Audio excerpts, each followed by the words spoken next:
কালীঘাটে মমতা অভিষেক বৈঠক গতকাল দুপুরে প্রায় 1.5 ঘন্টার বেশি আলোচনা হয় দুজনের। বিধানসভা ভোটের প্রার্থী নিয়ে প্রাথমিক আলোচনা, ভোটের প্রচার ও রণকৌশল নিয়ে মমতা অভিষেক কথা, দোল উৎসবকে সামনে রেখে জনসংযোগী তৃণমূল।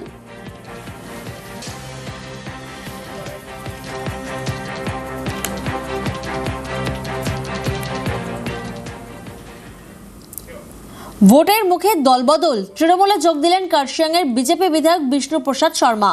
দলবদলের পরই ধর্মের রাজনীতি বঞ্চনার অভিযোগে বিজেপিকে তোপ বিষ্ণু প্রসাদের।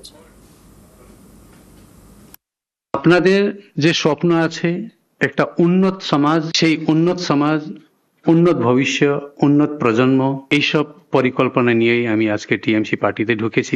আমি জানি আমি যে দলে ছিলাম সে দল থেকে, কেন্দ্র থেকে টাকা পাঠাইতো না, তার সত্ত্বেও এখানে উন্নয়নের কাজ থামেনি। 5 বছর সেখানে বসে অনেক দেখলাম, আমাকে অনেক ব্যথা হয়তো, আমাকে এইখানে ধর্মের রাজনীতি করতে হচ্ছে, তার জন্য স্লোগান দিতে হচ্ছে।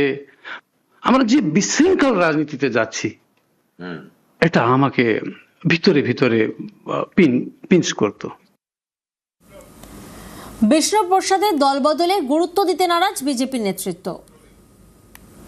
ওই লোকটা 2024-এ রাজু বিস্তার বিরুদ্ধে নির্দল প্রার্থী ছিল, 20 লক্ষ ভোটারের মধ্যে 5000 ভোট পেয়েছে। ওকে ওখানে কার্শিয়াংয়ে টিকিট দেওয়া হবে, উত্তরবঙ্গে বইনি হবে না, আমি আপনাকে বলে দিলাম।